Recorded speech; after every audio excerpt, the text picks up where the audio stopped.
Every time your male cat meets you at that door, something is happening that you've probably never noticed.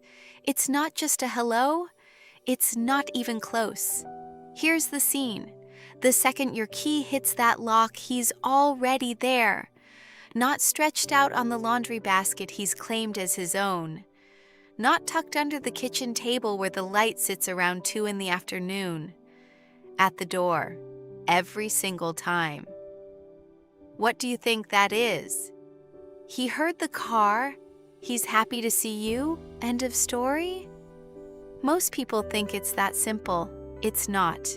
There are 6 things going on in those few seconds before that door even opens, and every single one of them means something on its own. So let's start with the one that catches almost every owner off guard. Have you ever noticed your male cat acting different depending on the kind of day you had, before you've even opened your mouth? That's not your imagination. That's not him being dramatic either. Cats pick up on human facial expressions and posture, and they shift their own behavior based on what they see. So if you're walking and carrying stress from a rough meeting or a long line at the store, he's already clocked it before your keys are even out of your hand. And here's the thing, it doesn't stop at noticing. He acts on it. Some cats hang back for a minute, giving you room instead of crowding you. Others do the opposite. They press in close, almost like they're checking on you. So what do you do with that?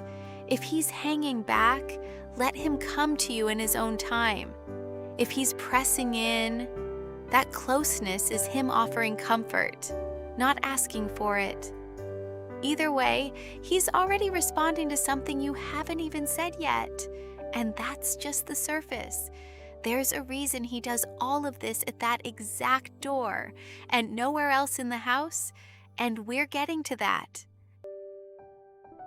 Why does your male cat slam his head against your shin the moment you walk in? Sometimes 2 or 3 times in a row. It looks like affection. It's actually closer to a correction. Cats carry scent glands along their cheeks and the base of their tail, and when he presses into you like that, he's laying his own scent right over whatever you brought in from outside. You've been in your car, in stores, around other people, maybe another animal.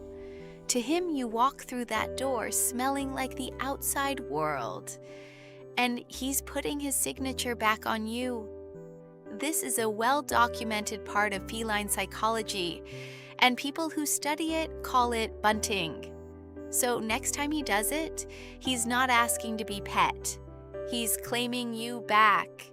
And there's another layer to this coming up, just as important. Something he does that has nothing to do with scent at all. Here's one that stings a little. What if that sweet greeting isn't really about missing you at all? Watch what happens right after he greets you. If he turns and heads straight for the kitchen, stopping to check that you're following, that's not affection. That's an escort. To him, you walking in means the kitchen just reopened. Some cats redirect you to the litter box instead, because they've been sitting with a dirty one since morning. Others just meow the whole time you're taking your shoes off, not out of longing, but because nothing interesting happened until you did. So how do you tell the difference? A cat that greets you and then settles in beside you. That's connection. A cat that greets you and leads you somewhere. That's a to-do list. Both are real communication. Only one of them means what you assumed it meant. If this is already making you look at your cat differently, hit like and subscribe because there's a lot more coming. Your male cat can likely pick up the sound of your car before you've even cut the engine. That's not an exaggeration. A cat's hearing range sits well above what a dog can register.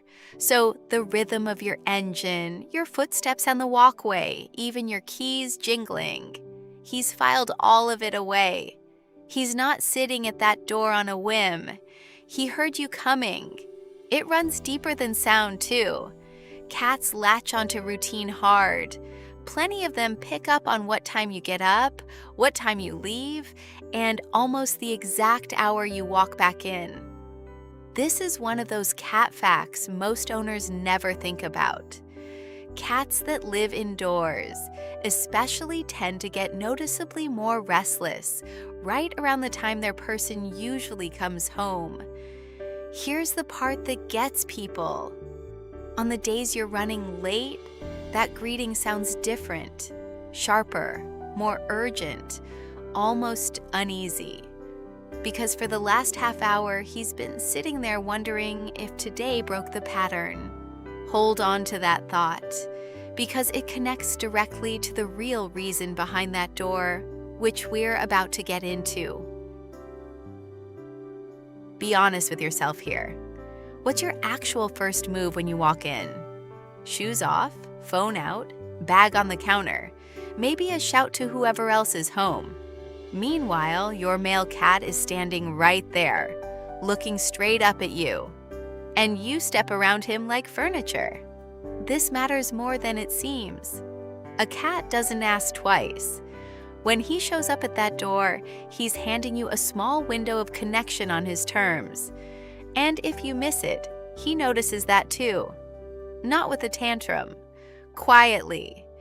Some cats eventually stop meeting you at the door altogether, not because they stopped caring, but because they learn nothing comes from it anymore.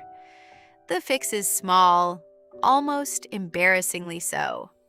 Drop down to his level. Slow your pace for a second.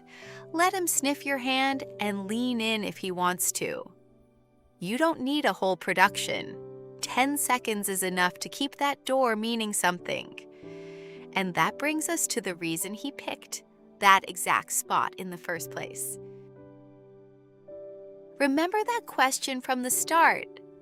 Why the door and not the windowsill, not the hallway, not anywhere else? Here it is. That door is the most exposed point in his whole territory.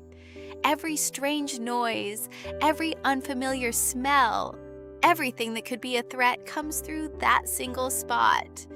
And he's the one who's been sitting with all of it while you were out. So when he plants himself right there and waits, that's not just a habit. He's stationed himself at the exact place where danger and safety meet, because you're the one who turns it back into safety. This lines up with a well-known idea in feline psychology, similar to how a young child settles the moment a parent walks back into the room. The tension drops, the nervous system eases off. Your male cat goes through something close to that same shift, right there at the door. So next time you push it open and he's sitting there staring up at you, know what that actually is. Not a habit, not hunger. That's your male cat telling you, in the only language available to him, that you're the calm inside a world he doesn't fully trust yet. If one of these landed differently than you expected, tell me which number it was. And if you want the next one of these, subscribe, because there is a lot more he's been trying to say.